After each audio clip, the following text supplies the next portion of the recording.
You will never see a picture of your ancestors with their legs crossed. Never. In African science, the male and female principle. The male principle being science and the female principle being art. You cannot have art without science. If you play the piano, you're into mathematics. You cannot have art without science. You cannot have science without art. Now, when our ancestors were architecting and putting together our culture, they did not look over their shoulder at what the Europeans are doing. And under the female energy principle, we have Isis. Some of you may be familiar with that. We have melatonin. We have the growth hormone. We have sleep. We have oxygen. We have alkaline. We have night. This comes under the female principle. Male is electrical. Female is magnetic. It's just the way we classify energy. We have colors that are male and colors that are female. The laws of the female and male attributes of God. That's why God was always called Mother, Father God in our culture, because we could not conceive of a man being balanced by himself. All right, brother. So we call God Mother, Father God. You see. Now, all science comes from the human body. Mathematics comes from the study of the human body. Geometry is the study of how the shapes and angles in your body get together and merge and form another type of energy. That is a symptom of constipation that comes from Europe, trying to shift the pressure off of their colon. So they cross their legs because they're so constipated, you see. So you won't never, you will never see a picture of your ancestors with their legs crossed. Never. So under the male principle, we have Osiris, we have the colors orange, we have hot, we have energy that spins to the right, we have serotonin, we have adrenaline, we have carbon, we have day, we have electricity. And you use this and it jumps to the vibration that's out of order. So you can go along the torso of a person, if something wrong with the liver, it's going to jump there. See? Now, we have a symbolism here. This is a flash point. This is where energy comes in at. This is an Ankh detector, which we call a Martin divining rod. This energy comes in where the male and female principle unite, which you would call sexual intercourse, where it unites at, right here. This is where we have a flash point where the energy merges. I don't want anyone to get confused. I'm talking about sexual intercourse. The only thing that can enter the course is a penis. Only a man and a woman can have sexual intercourse. I know I'm in Atlanta. A male and a male can masturbate each other, but they cannot have intercourse. A female and a female can masturbate each other, but they cannot have intercourse. This instrument was put together, this orientation of polarity. We use these terms because I was educated in a European school. But polarity just means north and south, male and female. If something is polarized, it has a male and female. It's just another way of saying it. Now, all science comes from the human body. Mathematics comes from the study of the human body. Geometry is the study of how the shapes and angles in your body get together and merge and form another type of energy. Calculus is how you calculate the energy frequency of your body. All sciences come from the human body. All machines come from the human body.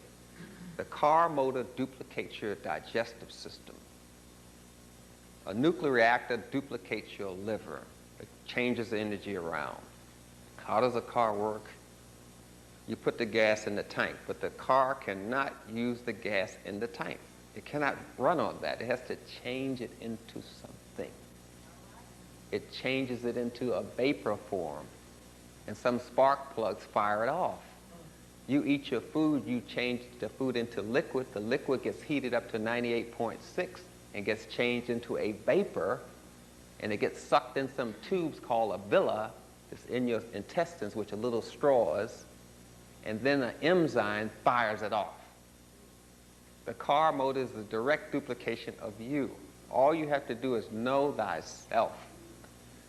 The camera comes from your eye, the speaker comes from your ear, the antenna duplicates your hair. Every instrument that you can name comes from the human body. This is God's top performance here. So don't think you can get lost. When you study an African science, it's going to make you more connected to nature, more connected to yourself, and more connected to God. If it doesn't do that, then you are not studying African science. You're studying the political and social language of the Europeans. Science should make you more spiritual. It's the whole purpose of science. All the organs and muscles in your body are named after gods. Cepho. You say bicep, tricep. That's Cepho. That's the head god. That's the god that's trying to make rhomboid unite with deltoid. All the muscles in your body are named after spirits and God. If you study the muscles, you're studying a spiritual system. Even if you study the bones, you're studying a spiritual system. It's just that the Europeans don't want you to make that connection. Hippocrates kind of broke that up. He said, no, let's call this science and keep God out of it, because it's bad news. Now, we have colors. Each bone in your body creates a color when it's struck and vibrates. It creates a musical note, and it creates a color, and it creates a sound, which you may call a letter. That's the same thing that happened in the pyramids of Giza. Each one of those stones, they are not bricks, vibrates to a musical note. Even the obelisk, which you call the Washington Monument, if you strike it, it vibrates to a musical note. It is a functional thing. All African science and art is functional. So we have these 32 backbones. We have 12 melanin centers on our brain stem. You have 12 zodiac signs. All of those relate to the 12 melanin centers on your brain stem, which the Europeans call melanin reticulum formations, better known as just melanin. So we have color here. Indigo, violet, and blue. We commonly call those female colors. And in nature, you can see that the male has these bright colors to distract a predator from the female and the child. So the male usually has the bright colors. The canaries and all those male birds will have yellow, orange, and red. So we call those male colors.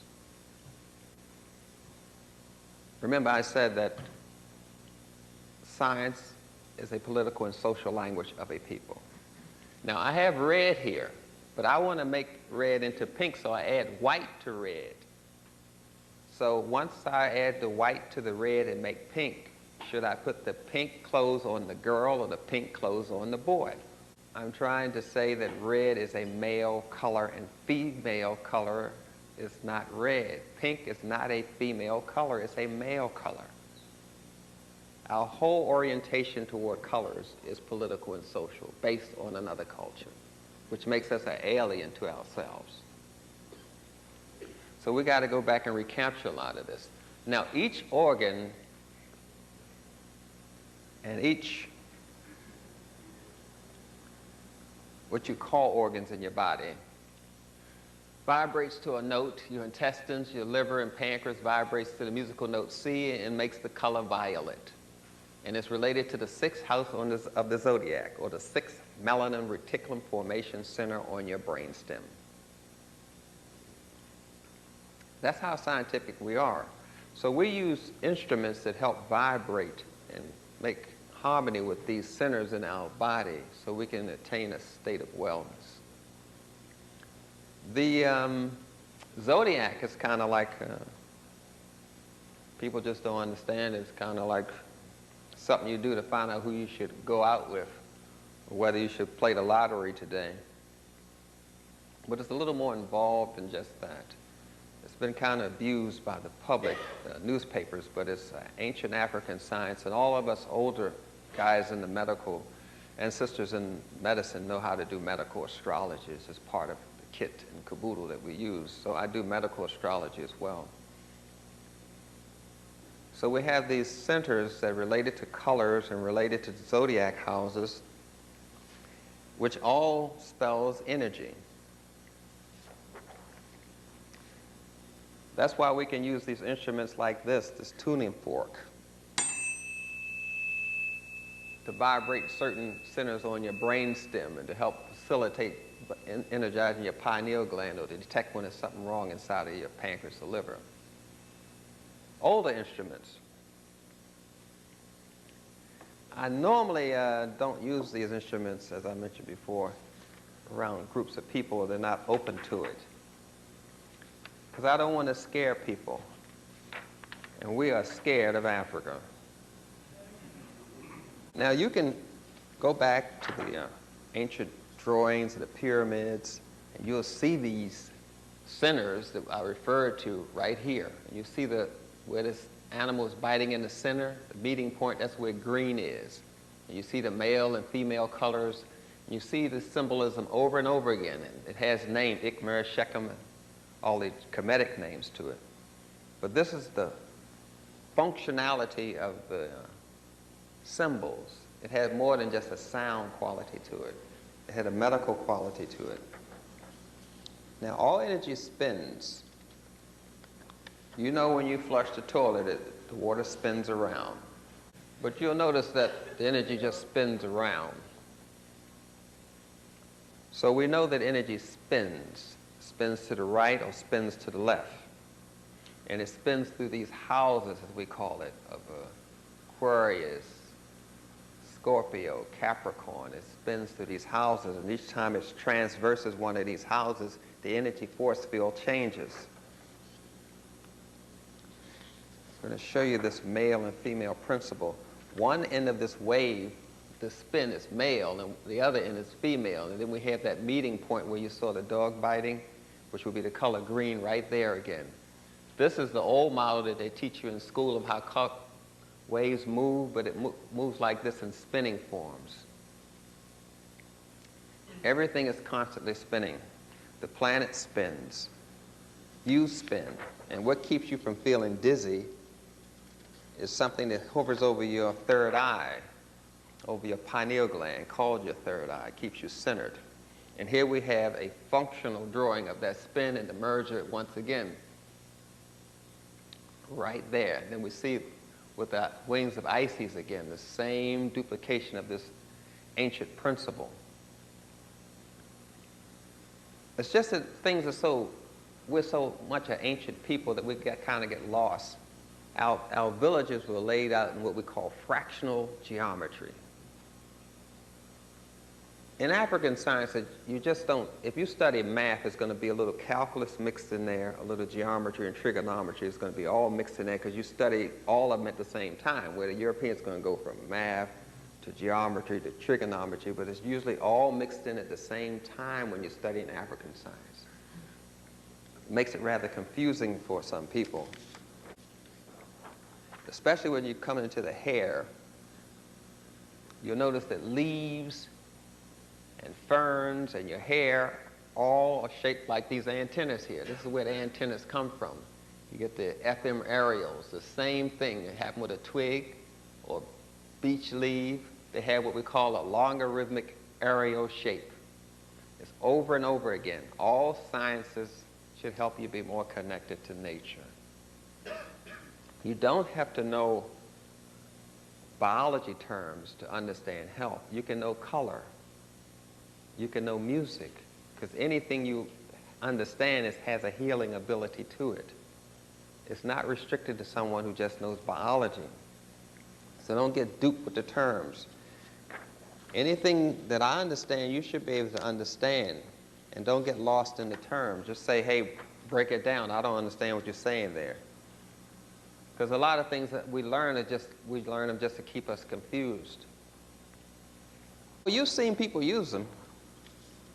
Some people use them to find out where to put their bed in their room, what foods they're allergic to. They put a pendulum over it. First they program the pendulum to say up like this meaning yes and like this meaning no, or they may program it to say clockwise mean yes and counterclockwise mean no, and they put the pendulum over the food and say, oh, it's saying no, I shouldn't eat this, or I'm allergic to that. That's a good way of testing it, but first your body has to be clean, because your body is an instrument. So you're not going to get good results if your instrument is not good. And it kind of makes sense, you know that.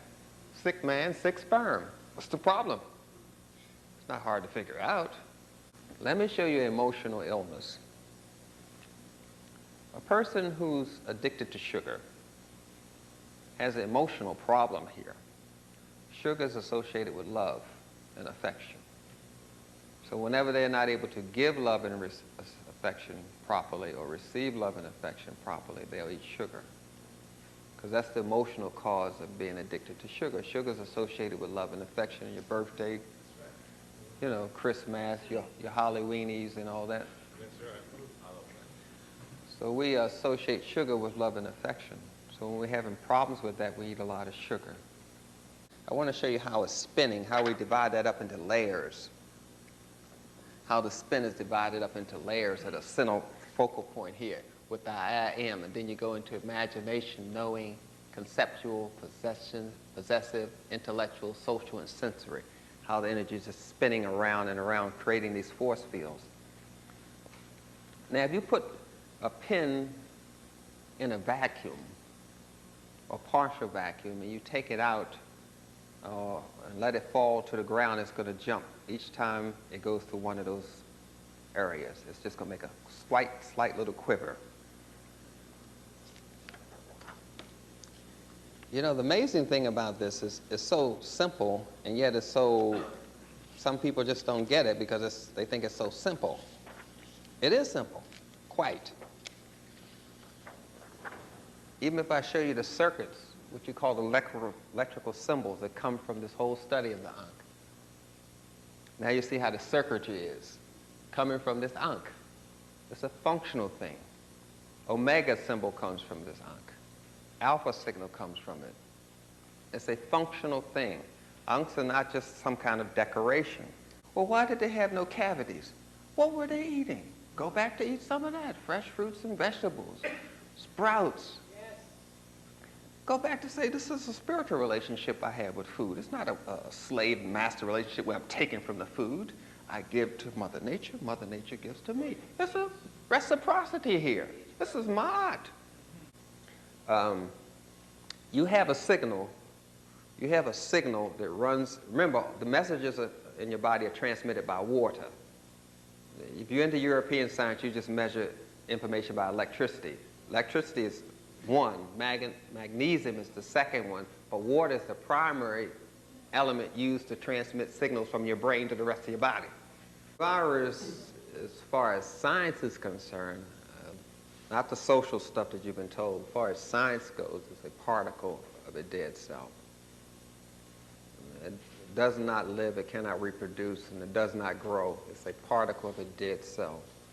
If you want to say where it comes from, it could come from some organ inside of the cell, like the mitochondria or whatever the organ that died. They can get that particle from it, and that's where you get all these names from. When we break down that chemical in the particle virus, we call them mineral salts. Those are mineral salts, like sodium chloride, magnesium chloride, calcium chloride. That's what you call ashes to ashes and dust to dust. When you die, you turn into dust. When cells die, they turn into dust, but we call them mineral salts. So they are actually mineral salts, which are the things that viruses are made of. And you can always find minerals in a living thing. So it's full game there. There's no such thing as a virus.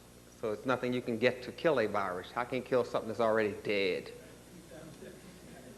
And taking antihistamines and taking cough suppressants. The weather is a factor. The weather is even a factor in sexual intercourse. When the barometric pressure is high, there's all this weight on your circulatory system, it decreases your circulation.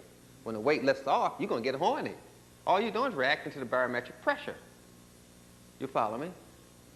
Oh, this is what this moon thing is about. When people, they say the moon is full and all that. This is what I'm talking about here. The barometric pressure and how it takes effect on you. That's why they always plan these things on a certain time of a year. Why do they always plan this stuff during the summer of disease? You have to go into the disease as an industry. It's a disease industry. That's what we have to look at. Once a disease becomes an industry, it lives forever. Kwanzaa is a tool for power. You got to update it to get power. If you freeze it, you freeze your tactic. You got to start looking at things military. Basketball is a military game. Military is about planning. Every time something happens, they get in a huddle and plan something, damn it. It's military. Everybody's using it. Football is a game of tactics, military. Plan every move, get in a huddle, plan. That doesn't work, scratch it. They're not going to run the same play every time. It's military. So the objective is to change the water, which we call how thick and thin the water is, which we call specific gravity, you see. So we're going to change the water. We change the water with salt, or we can change the water with a hormone blocker, with what you call birth control pills. Each organ has a rhythm, and if you want to find out how well the organ is, you listen to its rhythm. And we call it the auscultation system, and that's why they have a stethoscope. So what we're looking at now is a chemical. Marijuana as a plant, making a tea is fine. Make a tea out of it, drink it, it's a good sedative, good for asthma, respiratory kind of things, great. Once you put a match to it, it's a chemical. You're totally different ball game now. You put a match to it, you have made a chemical because you isolated and concentrated an ingredient. The chemicals that melt in marijuana now are just as top. Male defines whether a person's a boy or a girl. The female's sperm, which you call the egg, controls the body from the waist down. Females determine girl or boy. Male just determines character.